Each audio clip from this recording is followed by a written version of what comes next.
এই যে তোমার লজ্জা করে না?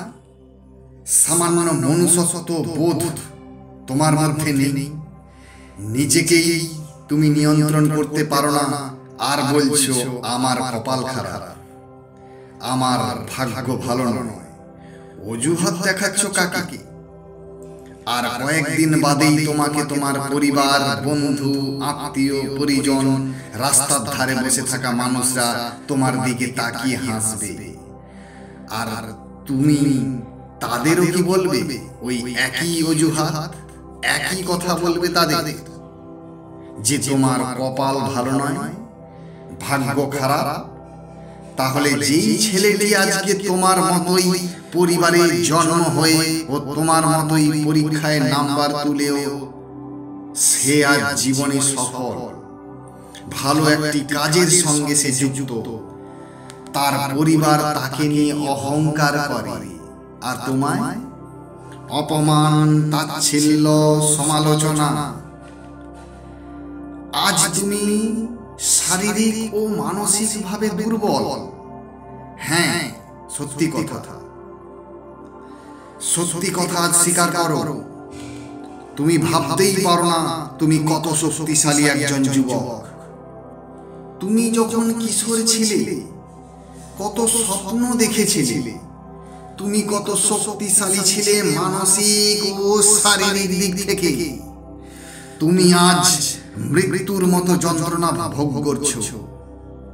তুমি ভাবতেই পারছো না কি করবে। তোমার নেই কোনো ভালো বন্ধু, নেই কোনো সহযোগিতা করার লোক, কারণ তুমি কাউকে বলতেই পারছো না যে তুমি রোজ নিজের মনকে খুশি করার জন্য ইচ্ছাকৃতভাবে তোমার হীরের মতো মূল্যবান বীর্যকে নষ্ট করছো। শুধু একদিন নয়, প্রতিদিন তুমি তোমার শরীরের সপ্ত ধাতুর মূল রস, সেই অতি মূল্যবান বীর্যকে নষ্ট করছো। যখন তোমার মনে হচ্ছে আজই শেষ, আর নষ্ট করব না, কিন্তু সেটি মিথ্যা, কারণ তুমি একটি নেশাগ্রস্ত হয়ে গেছো। তুমি কোনো কথাই শুনতে রাজি নও। তুমি শুধু কয়েক মুহূর্তের আনন্দের জন্য বীর্য নষ্ট করে চলছো, আর তার ঠিক পরেই নিজেকে শারীরিক ও মানসিকভাবে দুর্বল করে ফেলছো। পরিবারের মা, বাবা, অন্য সদস্যদের ভালো কথাও তোমার কাছে বিরক্তিকর লাগছে। তুমিও কিছুটা জানো, কারণ যেই দিন তুমি বীর্য নষ্ট করো, সেই দিনগুলি তুমি কষ্ট আর হতাশার মধ্যে থাকো। তোমার মন দুর্বল হয়ে যায়, তাই সেই রাতেই আবার একই তুমি ভুল করো। তুমি কি ভালোভাবে, সুন্দরভাবে বাঁচতে চাও না? তুমিও তো পৃথিবীতে মাতৃ উদরে জন্ম নিয়ে এই পৃথিবীর আলো, জল, মাটি, বায়ু, সূর্য দেখেছিলে। আমি বলছি, তোমার সম্পূর্ণ অধিকার আছে ভালোভাবে, সুন্দর, সুস্থ, পবিত্রভাবে বাঁচার। তুমিও জীবনে উন্নতি করতে এসেছো। তোমারও একটি সুন্দর পরিবার হবে।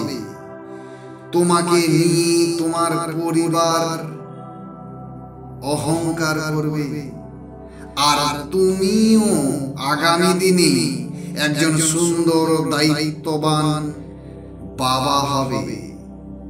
তুমিও তোমার ছেলে মেয়েদের জীবনে যৌবনের গুরুত্ব বোঝাবে। তুমিও শেখাবে ছেলেকে যে বীর্যের গুরুত্ব কি। তাই নিজেই ভেবে দেখো, আজ কেন তুমি এই ভিডিও দেখছো, শুনছো। তোমার উন্নতি চাই ঈশ্বর। তাই আজ থেকে কোনো খারাপ ছবি, ভিডিও দেখবে না। যখনই মনে হবে দেখার জন্য, ঈশ্বরের কাছে প্রার্থনা করো, তার কাছে কাঁদতে শুরু করো। তাতেও যদি মন নিয়ন্ত্রণে না আসে, ওই ছবি, ভিডিওতে থাকা মহিলার দৃশ্য না দেখে নিজের মায়ের পায়ের ছবি চিন্তা করো। কল্পনায় মাকে বলো, মা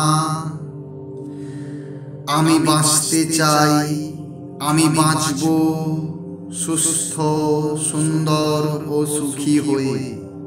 মা গো, আমায় রক্ষা করো মা, আমি তোমার গর্ভে জন্ম হয়েছি, আমি ভুলে যাইনি, আমি এই মুহূর্তেই বীর্য নষ্ট করা ছাড়ছি। মা, তোমার নামে শপথ করছি মা গো, আমি আজ থেকেই সুস্থ ও সুন্দর পবিত্রভাবে বাঁচা শুরু করলাম। এটি সত্য, সত্য এবং সত্য। ওম শান্তি।